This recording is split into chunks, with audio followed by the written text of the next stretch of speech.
How you like this? Yeah, ain't that special? That is my first flight control in this one that is working. It's beautiful. I enclosed it with a neat little thingamajig there. But this here,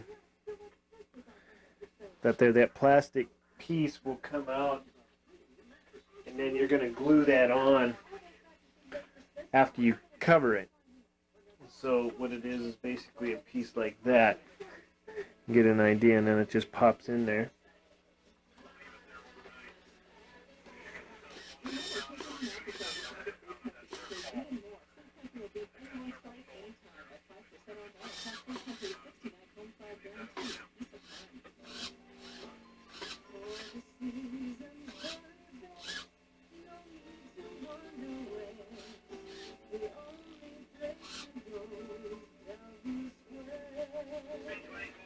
And then we got a Z-bend in there. That's your rudder. Now we're just going to slide on over there to that next one, and that's your elevator. Rig that elevator so it doesn't interfere with the rudder. And then I believe we're probably going to go to the engine. I think we're going to go for the engine now while I got everything open. That way, if I have to, with the upper canopy still isn't on, if I have any problems with anything, I can get to it from the upper side versus causing a lot of unnecessary damage to the upper piece.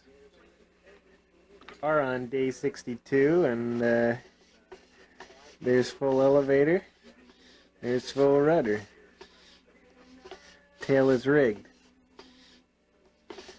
Now I think what I'm going to end up doing is start with the refueling scenario up front and the engine. I'm going to go back to the front. I think I'm going to have to go ahead and take the engine off the Trainer 60 and start hanging stuff off of the front of this. See what's up. One thing you got to watch out for when you are doing this is you're doing a push-pull rod situation here. And make sure you don't have an interference problem between these two when they're running. And make sure that when one's running, the other one ain't going to hit.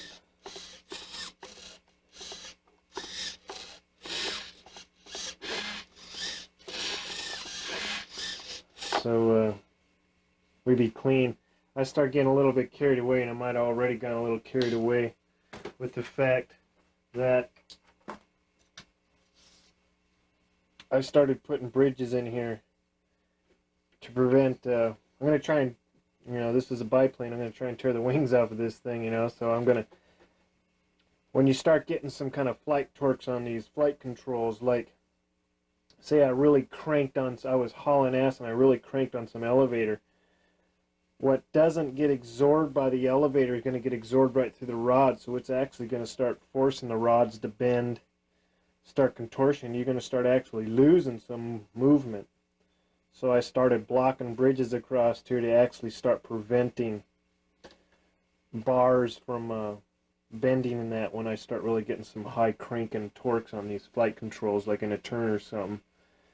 But I hope I didn't trap these in here. I might end up cutting some of these back out because I still got to cover the fuselage and the exit areas of these push rods going out to the flight controls. I'm going to have to clean these up and all this. So I want to take these push rods back out,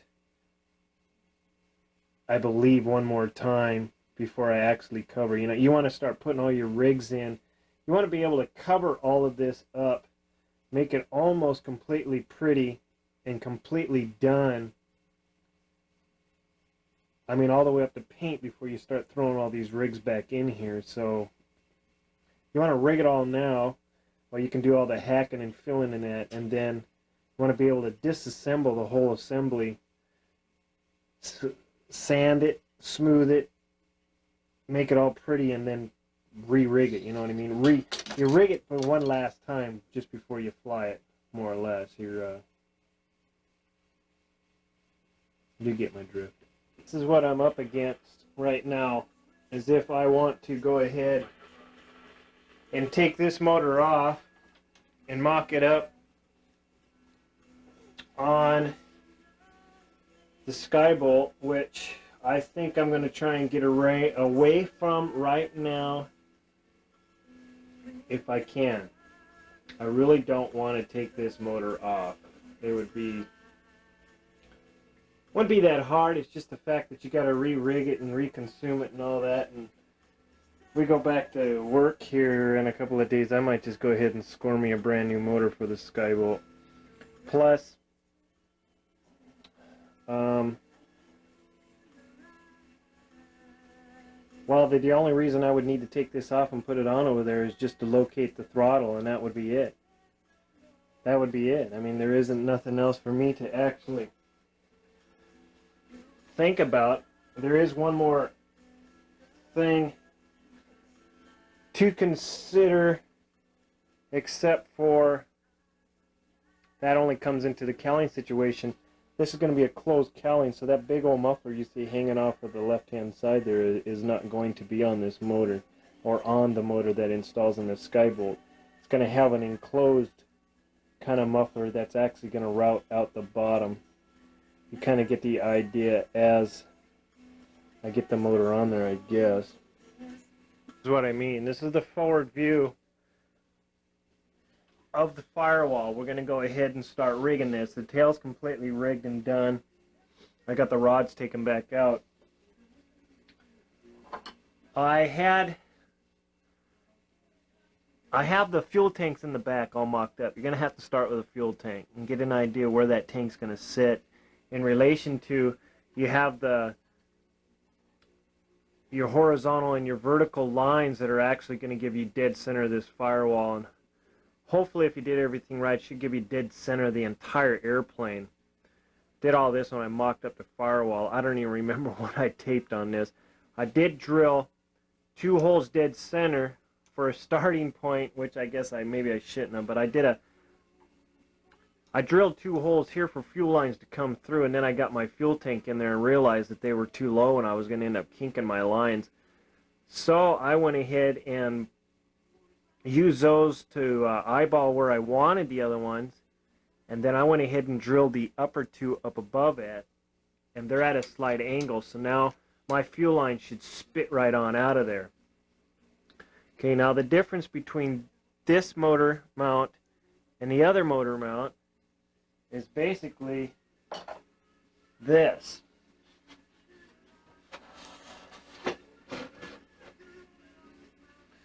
This is how I'm going to have to install it. Okay, the engine's mounted on this sideways.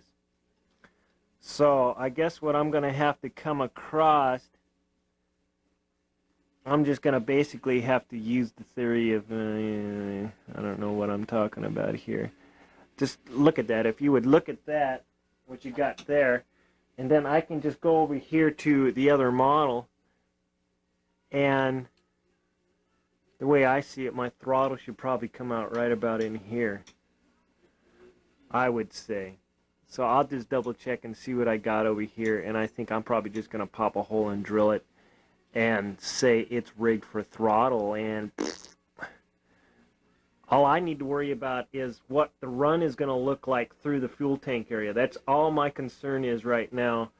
I'm not really concerned to get the motor on there because the motor ain't no big deal. You can see the entire model is a model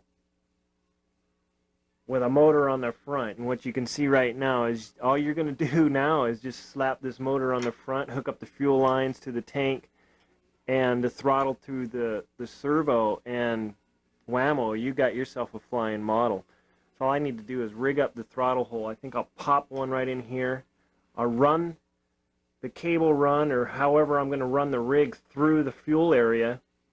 That way I can consider the fuel tank area completed, do some fuel proofing in there, do some final touch-up, and I'm not too far off now that I got the rigs and the tail completed to going ahead and putting the upper canopy on. There is one more thing I'm going to do now. I'm going to do to this area, and maybe I ought to do it now before I space it out. I'm going to beef this area up. I'm going to put a plywood plate right in here.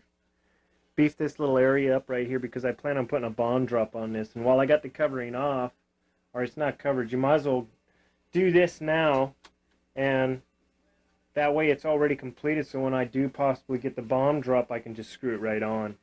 And I used the bomb drop on my planes. I haven't really dropped any bombs with them yet, but I do have a locator unit that I plug into it, and I use it for taking my locator unit and going from side to side to side to side. While I'm looking at this area, this is why I think I'm going to go with the throttle linkage hookup now, is the fact that this servo is going to run the throttle, and I'm going to have to route it through this fuel area, which can be tight with throttle sometimes. Sometimes it gets to be tight because some of the getting around the fuel tank sometimes is kind of crazy, or I could have located my servo a little bit farther outboard and all that, so we'll find that out now. And if I have to move my servo from its current location, I'll go ahead and move this servo outboard if it makes my my route easier. I'll find that out here real quick, but that is why, because you see I don't have the fuel tank in there permanently right now. I just have a mock-up situation of what I think I want to have. So I'll route that through there. If I look clean, then I can break this all down and I can start going with the upper canopy. And this bird is for 62 days. This is 62 days, and I suppose about probably in another hour here, we'll probably hear on the news if we might be considering going back to another contract, working more. So this is 62 days. I'm damn close to having this thing completed. Really, what I'm coming down to now is these last mock-ups and getting the upper canopy on and almost finishing this model. I mean, this model is damn near finished for 62 days, but then 62 days is quite a long time for working on it pretty consistently. I'd still need to do a little bit of work on the landing gear, fine-tune it, and then I do have a remote switch that I am going to install on this. It's going to hook up to the outside here. It has a little cover, and nice and neat, that will actually, it'll sit on the outside, and all I got to do is just turn on and off my airplane by pushing and pulling this little button right here. That way everything's on the inside. You don't see anything. That looks nice and pretty. Shut this off. There is another thing I got to consider mocking up right now. About the same time before I get the fuel tank permanently installed, as I have also at the same time as the switch, I also have an onboard refueler, a Sullivan onboard refueler, that I'm going to mount into the fuselage, and that way when you fill up the tank and let the fuel tank go, or when you fill up the airplane with gas, all you do is plug this line in there, and it shuts everything down, bypasses everything, fills the tank. You pull the rod back out, and this sucker's full. You can fill this airplane up in what I suppose it takes you not even a minute to fill that tank. So you can be out there all day long. Alright, here we are still on day 62, and we still have not heard what the company union, if they even met yet. So we're moving onward. What you have here is a throttle linkage rig. That's it. I pretty much decided that I could get away with it without taking that motor off of that plane over there. I'm going to keep going with it. I think I'm alright. I'll find out later when I start doing cowling anyway, but that's just a straight shot, and that's right. That rod, as you see it, goes straight to the servo. This is looking at it as it would be right there. I mean, that's it. That's motor mount that's top of the motor mount, I guess, what you would say. Is the view upside down inside the airplane to the servo, and you can see the rod is just a straight shot right to it. I even I got a conduit put in there already,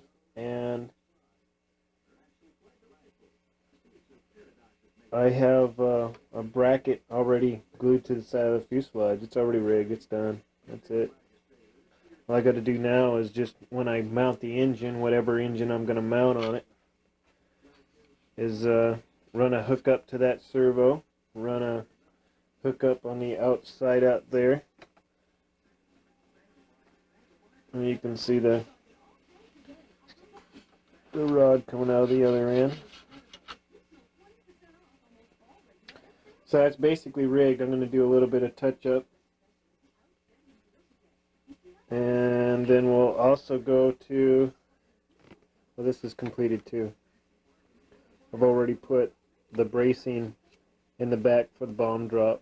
That's about a 332 piece of plywood spanning between there, fairly solid.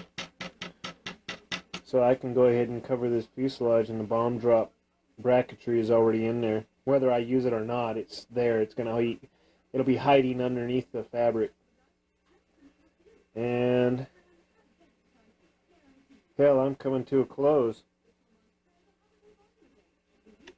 Out of this now for more or less personal reasons more than anything to teach you, because GC probably looks like a mess, but that's my bulkhead setup in the back. That'll be all covered up now that I'll call that my prevention bulkhead. That's where all my rudder and my elevator push rods go through there. And I had put like a tracking system to the sides of the push bars. That way when they had built up tension on them, they wouldn't bow one or the other. So this little square right here pretty much represents the track for the elevator. The one down here represents the one for the rudder. And then I had to give myself an opening track in there to actually get the rods back out. So I think I can go ahead and cover that up and won't have to worry about getting the rods back in. I have my switch in, but I took it back out, but the switch is connected. All I really have left to do is get my refueler in, and hell, we're moving right along. We might go right to the canopy. Okay, this right here is a bottom shot of the Trainer 60 motor mount. I haven't